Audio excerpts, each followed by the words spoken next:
In the opening scene, Jess bursts through a small door, clearly in a hurry. She hears yelling from inside and apologizes to someone off-screen for interrupting their game. A bloodstain on the whiteboard hints at the intense game she had to leave. She grabs a toothy tool from another room and is soon confronted by a man who delivers grim news about her friend. As she flees, he transforms into a monstrous creature, and the house takes on a sinister atmosphere. She frantically tries to open locked doors until one finally yields. Inside, she urges a child to wake up, only to face the monster once more. It's a terrifying nightmare from which she jolts awake. Her husband, Max, asks if she's all right. She replies, a bit shaken, that she thought her nightmares were finally ending. As she walks around the room, a comic about a millipede catches her eye. Max suggests they go to a house, but Jess insists it's not ready yet. The opening credits show a young mother and her infant daughter going through their daily routine, all while being filmed. A family, including Jess, arrives at a house. Jess enters a nearly empty room, where she's soon joined by a little girl named Alice. Alice asks if Jess drew the wall art, to which Jess replies that her grandmother said she turned every wall into a canvas. Alice thinks her grandmother sounds nice, and adds that her own mom is too, when she's not sick. She covers a small injury on her arm as she speaks. Playfully, Jess calls the girl Alley Cat, a nickname that prompts a reaction from Alice's older sister Taylor. Taylor comments on the cool stepmother move, implying that the nickname is something she and Alice share. Max overhears the exchange, and Jess assures him she pretends not to be bothered by it. Later, Jess watches a video she found in her father's belongings. It shows a young girl, who she realizes is herself, going about her daily life. She's moved back to her parents' old house, a place she remembers being happy, but has hazy memories of. She left at the age of 5. Despite the uncertainty, she's determined to make it a positive experience for Max's daughters, and expresses her love for them. In her room, Jess is sketching when Alice enters. Alice is amazed that Jess, as an adult, gets to do fun things like drawing. She points to a cartoon spider on the wall, expressing fear and suggesting Jess should destroy it. Jess explains that Simon the spider helps Molly the millipede, referencing her own creations. We learn that Jess has won awards for her insect characters, which are depicted in various drawings around the room. Unable to think of what to draw next, Jess suggests they play a game. They start playing hide and seek, but Jess is interrupted by a phone call and steps outside. Meanwhile, Alice ventures into the dark basement. She hears an unusual sound and moves some boxes to uncover a small door. Behind it, she finds a stuffed bear, which she names Chauncey. She takes the bear, promising to keep it safe. As she leaves, we see a smiling flower sticker on the door. Jess returns to find Alice in her room, who claims to have found a new playmate. Taylor, meanwhile, is taking a selfie in her room. She notices a figure in the background of the photo and rushes outside to investigate. There, she encounters a boy around her age, Liam. He informs her that the previous owner of the house tried to buy the house Taylor moved into and might be resentful. To change the subject, he offers to give Taylor a tour, including a bar that doesn't card. Jess joins them and reminds Liam that Taylor is only 15. This upsets Taylor, who walks away. Jess tries to comfort her but is met with resistance. At night, Jess overhears Alice talking to Chauncey in the bathroom. She shares the strange interaction with Max, who reveals that he too had an imaginary friend named Mr. Tough. Jess, however, never had one. Max is relieved to hear Alice laughing again, especially after the challenges she's faced with her mother's illness. Later, they find Alice hiding in their bedroom, claiming to be escaping Chauncey. They invite her to join them under the covers. As they huddle together, Jess hears a creaking door. She cautiously checks under the bed, only to be startled by Alice. They play it off, but the camera reveals Chauncey lying undisturbed beneath the bed. The next morning, Jess wakes up feeling refreshed, having had another night free of nightmares. She notices Alice reading her book about Molly the millipede. The girl confides in Chauncey, expressing her fear that Simon will catch Molly. Intriguingly, she wonders if Simon is scared of losing Molly, which is why he's always chasing her. Later, Jess is engrossed in drawing and painting, seemingly pleased with her work. She writes to someone, mentioning that Alice's imaginary friend is inspiring her book. Alice interrupts her, announcing that she's playing a game with Chauncey. To cheer her up, Jess draws a smiley face on a ball and gives it to Alice. While drawing alone, Jess is distracted by a strange noise. She calls out to Alice before cautiously opening the basement door. On the stairs, she finds the ball she gave Alice, but now it bears a frown. As she descends the stairs, the ball rolls down ahead of her. She discovers a box containing her belongings from when she was 5. Inside, she finds a drawing of a door with the ominous words, "Never Ever," written beneath it. Exiting the basement, Jess continues her search for Alice, eventually hearing her talking to Chauncey. She enters Alice's room and begins recording the cute interaction. To her shock, she hears a voice responding to Alice. Turning around, she sees a figure sitting across from Alice, who warns her that she says someone is behind her. A spooky figure looms behind Jess. Suddenly, a woman lunges at Jess, knocking her down. Taylor emerges from her room, revealing the woman to be her mother. The woman hugs her daughters, claiming she needs to protect them from something. Outside, the police arrive. Max explains to an officer that the woman is his ex-wife. Jess wonders how she found their new home. The officer revealed that Taylor had been texting her mother. Inside, Alice tells Jess that Chauncey made her mother look beautiful. She also claims that Chauncey promised to heal her injury. Jess shows her the scars on her arms, explaining that they're a permanent part of her. She reassures Alice that it's okay to be scared, and that everyone has fears. Alice replies that she has Chauncey to protect her, and that he told her Jess had a friend like him. In the bathroom, Jess overhears Alice talking to Chauncey. Alice expresses her gratitude for having the bear with her. Suddenly, her voice changes, becoming oddly formal. She instructs Chauncey to love and protect Alice. She even refers to herself in the third person. As she sleeps, she speaks to the bear, urging it never to leave her. The bear, in a voice eerily similar to Alice's, reassures her. It becomes clear that it wasn't Alice speaking, but Chauncey. The bear moves closer to Alice on its own. The next day, Jess is painting outdoors. She tells Alice that her publisher likes the idea of telling the story from Simon's perspective. Alice remarks that Simon doesn't seem scary anymore. Meanwhile, Max prepares to leave on a trip. Jess expresses her need for this time with the kids. As Max rides away, an elderly woman approaches Jess. She's Gloria, Jess's former babysitter. Gloria praises Jess's creativity as a child, recalling how she almost convinced Gloria that her imaginary friend was real. She also mentions the toll her mother's passing took on Jess's father. Apologizing for bringing up a sensitive topic, she acknowledges the hardship Jess endured as a child. Alice interrupts, complaining of hunger. When Gloria suggests patience, Alice replies that Chauncey is hungry too, and might eat Gloria for lunch. Inside, Jess notices Taylor reading near the window. For a fleeting moment, she sees Taylor as her father. She tells Taylor she'll be back soon and asks her to watch Alice. Jess visits her father in the hospital. Watching a video of her younger self celebrating her birthday, she acknowledges their past happiness. She struggles to understand how her father could change and allow them to take her. Her father reacts with confusion, asking if she's his nurse. He expresses discomfort with her questions. Back at the house, Taylor finds Alice playing with bugs. Alice explains that Chauncey gave her a list of tasks, including handling bugs, to prove her bravery. If she completes the list, Chauncey promises to take her to his home. Taylor invites Liam over. Seeing Alice with her jar of bugs, he takes it to examine the collection, calling Chauncey an imaginary friend. Alice corrects him, insisting that Chauncey is real. Before leaving, she warns Liam not to touch her things again. At the hospital, Jess reads her book to her father, but he seems distracted. Suddenly, he recognizes her and reveals a disturbing secret. He looks into their eyes and tells them where she went. He doesn't elaborate on who they are. He claims that Jess vanished, but she insists she went to live with her grandmother. Growing agitated, he warns her not to mention CB, a term she doesn't understand. When he grabs her arm, a nurse intervenes to calm the situation. At the house, Liam notices bottles of alcohol. Impulsively, he grabs two, accidentally dropping one and shattering it. Forced to clean up the mess, he heads upstairs. Meanwhile, Alice suggests to Chauncey that he might enjoy eating Liam.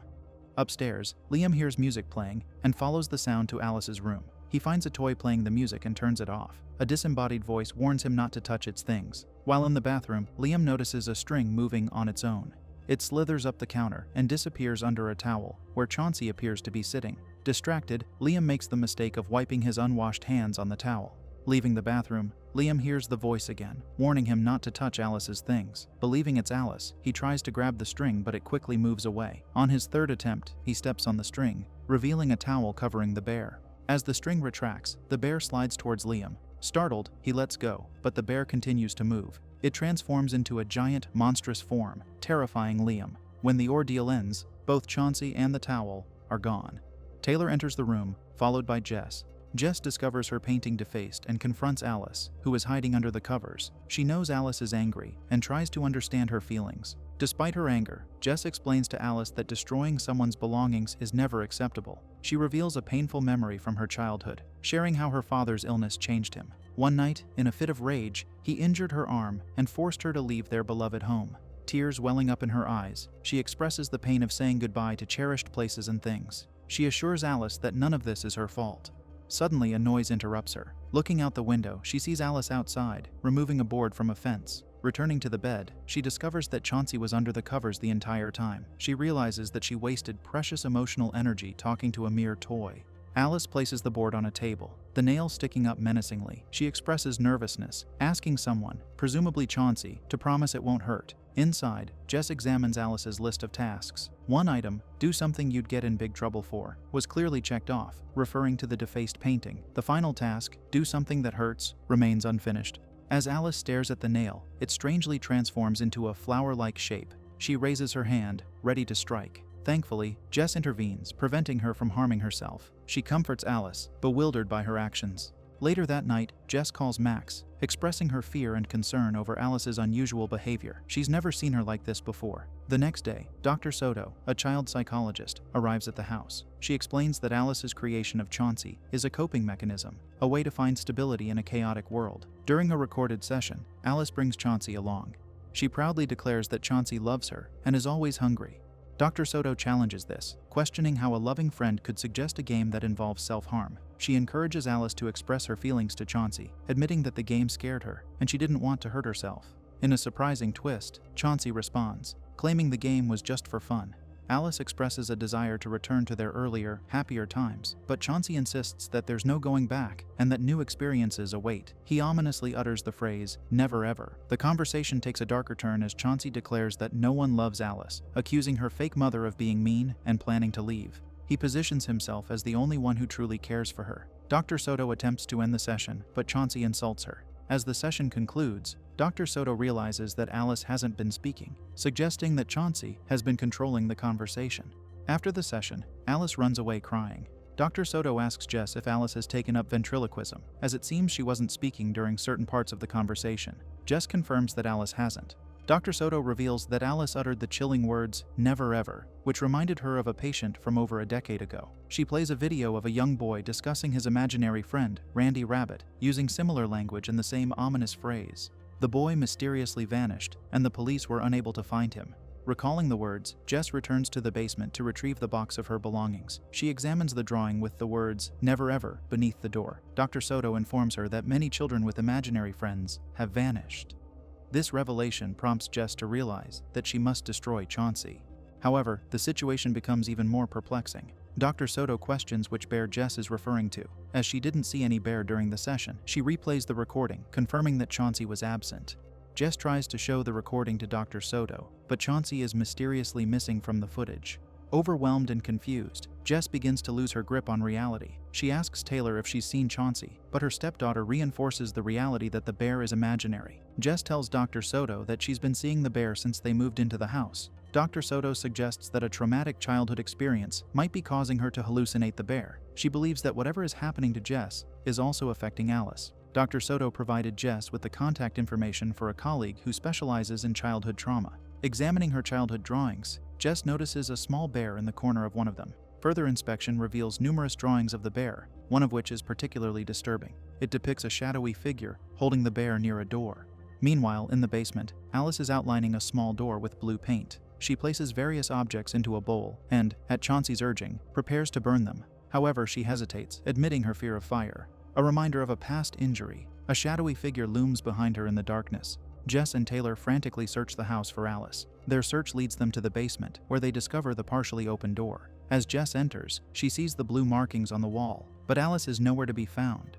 Outside, Taylor accuses Jess of making the situation worse, insisting that people don't simply vanish. Jess suggests that Alice's imaginary friend might be connected to her own past. Taylor dismisses her concerns, blaming Jess for Alice's disappearance and harshly criticizing her parenting skills. This hurtful accusation deeply wounds Jess. Left alone, Taylor continues the search. She encounters Gloria, who hints that the current situation is connected to Jess's past. Inside the house, Jess notices scratch marks on a cabinet. Moving it reveals faded drawings on the wall. Meanwhile, Gloria takes Taylor inside her house. She shares a memory of a young Jess talking about a special place she was going to visit with her imaginary friend. Initially dismissive, Gloria had a change of heart on the night before Jess's departure. She witnessed Jess opening a door that she believed led to the same place Alice disappeared into. Back at Jess's house, Jess is diligently rewriting the faded words on the wall. Gloria continues her story, revealing her obsession with understanding the events of that night. She explains that while most imaginary friends are harmless, a sudden separation can transform them into something sinister. These spiritual entities feed on a child's creativity, and Jess's powerful imagination made her friend particularly dangerous. Due to the abrupt end of their connection, her friend's hunger turned violent. Gloria reveals the name of Jess's imaginary friend, Chauncey. Jess meets with Taylor at Gloria's house. Thanks to Gloria's insights, Taylor now believes Jess. Together, they discuss the CB that Jess's father mentioned, which they now understand to be Chauncey Bear. Gloria believes that the entity behind the bear image attempted to bring Jess back to its realm when it realized it was losing her. Jess believes that the list on the wall holds the key to bringing Alice back. They gather the items listed, realizing that the final item requires causing real pain. Jess, driven by desperation, inflicts a painful act on herself. They place all the items in a bowl, mirroring Alice's earlier actions, and set them on fire. However, the fire inexplicably stops burning, leaving them puzzled. Taylor suggests that Jess might have missed something. Suddenly, a shift occurs in Jess's mindset. She angrily accuses Taylor of causing Alice's disappearance, blaming her selfishness. This outburst triggers a change in the fire, which reignites with a bright blue flame. Gloria realizes that this is the true pain that was needed. Jess's earlier act of self-harm was not sufficient. The blue door begins to animate. Without any physical effort, they are transported to a dreamlike realm, reminiscent of M.C. Escher's surreal artwork. As the door behind them starts to close, they wedge scissors into the frame to prevent it from fully shutting. Gloria is awestruck by the fantastical landscape, recognizing it as the kingdom of imagination, a place that can be shaped by their desires. In the distance, Jess hears a man calling her name. She discovers a drawing of her cartoon characters on a wall and peels it away to reveal a glimpse of the past. The scene shows a young Jess bursting through a door to escape a terrifying threat. Behind her, her father desperately tries to prevent her from leaving, struggling against an unseen force. His eyes distort as he fights to keep her safe. Eventually, he manages to seal the magical doorway with paint. Witnessing this, Jess gains a profound understanding of her father's sacrifice. She realizes that he gave up everything to save her. Gloria offers her interpretation, suggesting that her father, in his desperate attempt to protect Jess, was confronted with a horrifying vision of countless children's fates. This terrifying sight shattered his sanity. Gloria removes the scissors, causing the door to close completely. She explains that her father should never have allowed Jess to leave, and that the entity has been guiding her actions. She believes this place is a realm of infinite possibilities, where one can leave their pain behind. Suddenly, a door opens, and a monstrous hand reaches out, pulling Gloria inside. Fear grips Jess and Taylor, but they remain determined to find Alice. Taylor ventures into a room alone, only to find herself trapped inside.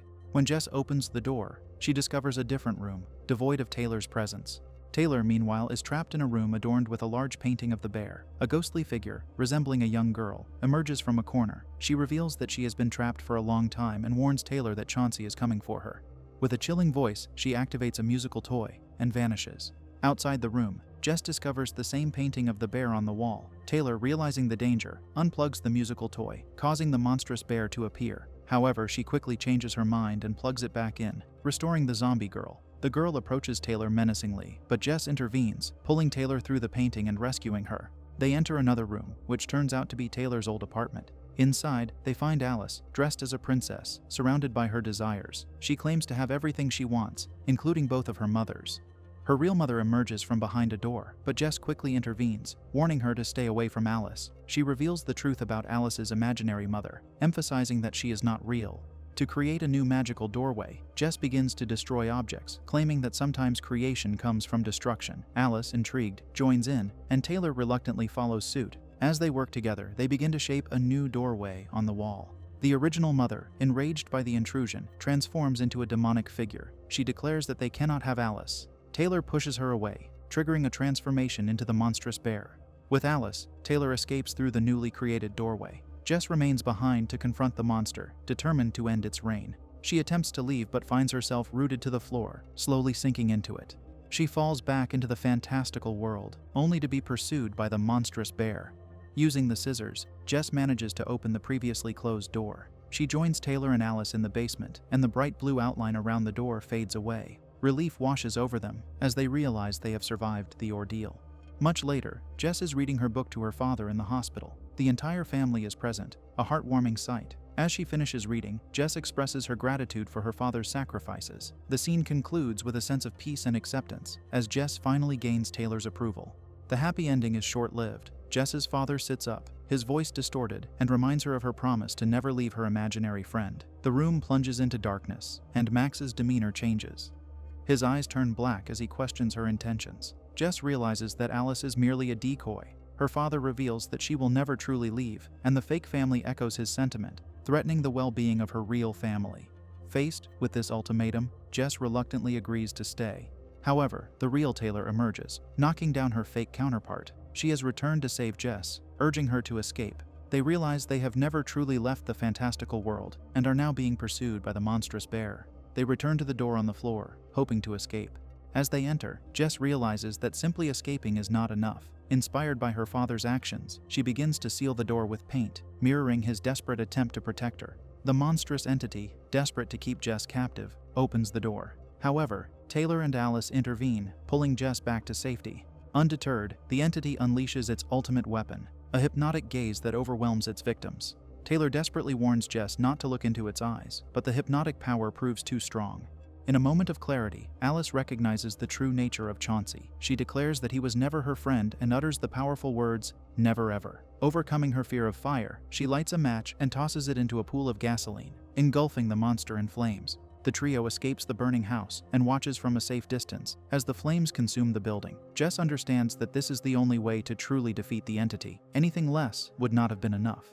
They check into a hotel, where Alice notices a bear-shaped toy belonging to another child. Recognizing its similarity to Chauncey, she suggests they find a different hotel. As they leave, the boy asks a nurse if he can eat soon because his imaginary friend, Rufus, is hungry. The nurse dismisses the notion, unaware that the bear, identical to Chauncey, is poised to torment another innocent child. The story concludes with a chilling realization. The cycle of darkness continues, and the entity, reborn in a new form, will seek out its next victim.